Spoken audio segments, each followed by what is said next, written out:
Hello everyone. Welcome to Technia TV. I Jyotsna, Faculty of MBA Department from Technia Institute of Advanced Study. Today I am going to deliver a lecture on the topic Transfer of Property in Goods of Sales of Goods. The most important consequence of a contract of sales of good is the transfer of property in the goods from the seller to the buyer because risk always follow a transfer of ownership and the time of payment as well as the time of delivery of the goods is not as essential consequence of such a contract. The most important point regarding the transfer of ownership is that it can take place only in case of certain and specific goods. According to Section 18, no transfer of property in the goods can take place from the seller to the buyer unless and until they are ascertained. For example, A sells 200 sacks of wheat out of total of 618 sacks stored in a warehouse and gives a delivery order to B. The purchaser directing the warehouse men to deliver 200 sacks of wheat to B. B lodges the delivery order with the warehouse men to not to transfer of property take place from A to B so far as the quantity to be sold to him is concerned because the goods were uncertain. For the consideration of the problem of the transfer of property, it can be divided into two categories. Number one, transfer of property in specific and ascertain goods. According to Section 19, where there is a contract of sale of specific or ascertain goods, the property in them shall pass from the seller to the buyer when the parties have intended it to pass. In order to find out the intention of the parties in this regard, consideration is to be given to the terms of the contract, conduct of the parties, and the circumstances of the case. But if the parties fail to lay down their intentions regarding the transfer of property in the goods, certain rules have been laid down for ascertaining the intention of the parties as to the time at which the property in the goods is to be passed to the buyer, which are contained from section 20 to 24 and which are the following. Number 1. When goods are in the deliverable state. According to section 20, where there is an unconditional contract for the sale of specific goods in the deliverable state, the property in the goods passes to the buyer when the contract of sale is made and it is immaterial whether the time of the payment of the price or the time of the delivery of the goods or both is postponed. For example, when there is a contract between A and B for the purchase of a specific quantity of the ham store on the premises of the seller A, price to be paid on 4th February and the delivery is to be given on 1st May while the contract is being made on the 20th January, the property in the specific lot of ham shall be transferred from A to B on 20th January itself. As goods under these rules are in such a state they can be immediately delivered to the buyer, there remains nothing which can prevent a transfer of ownership, but if the parties in such cases themselves decide that no transfer of property shall take place till the entire price is paid or till the delivery of goods has been given to the buyer, there would be no transfer of goods in spite of the fact that the goods are specific and in the deliverable state. As of example, goods sold under hire purchase agreement when the goods are not in deliverable state. According to section 21, where there is a contract for the sale of specific goods, but the seller is bound to do something to the goods in order to put them in a deliverable state, property in them shall not be transferred until such thing is done by the seller and the buyer has notice thereof. For example, there is a contract for the wood of oak trees in a certain forest. The buyer purchased the wood from the seller, selecting certain portion of trees and rejecting others. According to the custom of trade of the seller was to separate the selected portion from the rejected portion, but the buyer threw upon himself the duty of separating the two portions. The court decided that no transfer of ownership has been taken place so far as the wood is concerned. Number 3, when the goods are to be measured. According to section 22, where there is a contract for the sale of specific goods in a deliverable state, but the seller is bound to measure, weight, or count the goods in order to determine the price, there would be no change of the ownership from the seller to the buyer till such is done and the buyer has notice thereof. For example, there was a contract for the sale of 289 bales of goat skin. Every bale was to contain 5 dozen smaller bales, and according to the contract, the price was to be determined according to the price of these smaller bales, so that the seller was to count the number of the smaller bales in every bigger bales. It was decided that no such transfer of property has taken place when the bales was destroyed by the fire during the process of counting by the seller. Transfer of property in uncertain goods. According to section 18, no transfer of property can take place from the seller to the buyer in uncertain goods. Therefore, some acts have got to be done in order to convert unascertain goods into ascertain goods or specific goods. Such goods are collectively and technically called appropriation.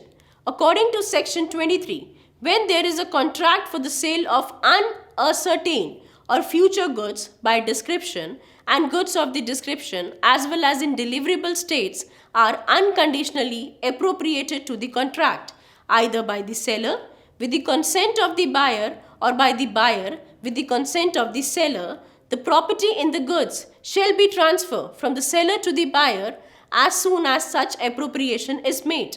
The consent of the buyer or the seller, as the case may be, obtained either before or after appropriation. Thus, appropriation of good is the most important act which permits the transfer of property from the seller to the buyer. Appropriation may be defined as the application of goods for the purpose of the contract of sale. Such an act must have the following essential. Number 1.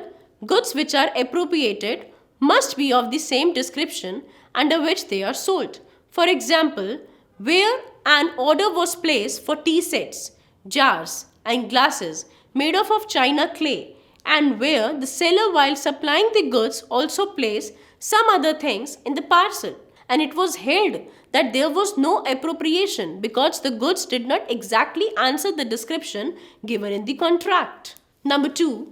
The goods appropriate to the contract must be in the deliverable state, because unless they are in such a state, no transfer of property can take place. Number 3. The goods must be unconditionally appropriate to the contract. According to section 23, subsection 2, goods are said to be unconditionally appropriate to the contract when the seller gives them to the buyer or a carrier or some other bailee, whether named by the buyer or not, for the purpose of transmission to the buyer. The most common form of the appropriation is the delivery of goods to person for the purpose of transporting them to the buyer, and as soon as this is done, generally speaking, the property shall be transferred to the buyer if the seller has not reserved the right of disposal as defined by section 25. Number 4. Basis of appropriation. Appropriation of good is done on the basis of consent of either the buyer or the seller. Such a consent may be obtained either before or after appropriation by the buyer with the consent of the seller. Where the buyer is holding the goods on behalf of the seller as an agent, the buyer can appropriate the goods for the purpose of the contract, inform the seller regarding the same, obtain his consent, only then the property shall be transferred to the buyer. By the seller with the consent of the buyer, for example, A agreed to purchase 10 tons of petrol from B and already sent the steel tins to B for packing the petrol. As soon as B will fill the petrol in the steel tins sent to him to the buyer, the property shall be transferred from B to A, because the consent of the buyer to the appropriation made by the seller shall be taken to have been given by the buyer himself supplying the steel tins, consent of buyers before appropriation. Example 2. A of Madras orders certain goods from B, a manufacturer of Calcutta. After the goods are ready, B appropriates the goods to the contract, informing A that the goods are ready for the delivery, upon which A requests B to send them by rail to Madras. After effecting, the goods shall pass from B to A as soon as the goods, after being insured, are handed over to the railway authorities. Consent of the buyer after appropriation. Example 3. A sells 500 monds of rice out of a bigger quantity to B, and the rice is packed in seller's gunny bags, and the words "Wait, order of the buyer" are pasted on the gunny bags with the address of the buyer. It was decided that the property has not changed hands, although the goods are in the deliverable state, because the buyer consent to the appropriation has not yet been decided. Number 5th, method of appropriation. Appropriation of the goods for the purpose of the contract may be made. Number 1, by packing the goods in a suitable containers. Number 2, by separating the goods from the larger quantity. Number 3, by the delivery of the goods to the common carrier or the bailey for the purpose of transmission to the buyer, which has been defined by section 25 of the Sales of Good Act as follows. Number 1, when there is a contract for the sale of specific goods or ascertained goods which are unconditionally appropriate to the contract, the seller may, under the terms of the contract or appropriation, lay down certain conditions to be fulfilled by the buyer. In such a case, although goods may be deliverable to the common carrier or other bailey for the purpose of the transmission to the buyer, the property shall not be transferred to the buyer. For example, A sells 500 bales of cotton to B on the condition that certain bills of exchange which have been drawn by B on A and which are still in circulation shall be withdrawn by the buyer. The delivery of the bales was to be given in installment. The buyer fails to withdraw the bills of exchange and the seller stopped the delivery of installment, claiming the price of the bales already delivered. It was taken place even in the bailey which has been delivered because the buyer has not fulfilled a condition laid down in the contract. Number 2, where the seller sends the goods and takes a bills of landing or railway receipt delivered to himself, or in his order it is presumed that the seller has reserved the right of disposal over the goods. Number 3, when the seller sends the goods and they draw upon the buyer for the price, sending to him the bill of lading of the railway receipt, along with the bill of exchange, to be either accepted or paid by the buyer shall not acquire the ownership of the goods till he has accepted or paid the bill of exchange, and if the mistake he acquires the bill of lading without accepting or paying the bill of exchange, or the property does not pass to him. Next example, A sells goods to B. He waits the goods at his own place of business, send them to B place, taking the railway receipt and sending the same to his bander at B place of business, instructed him to surrender the R to the buyer B only when he paid the bill of exchange. The banker surrendered the receipt to the buyer B upon his acceptance of the bill. Later on, B refuses to honor the goods. A filed a suit for the recovery of the price, held that A has no right to recover the price because the property in the goods has not been passed to B. It has been contingent upon the payment and not the acceptance of the bill.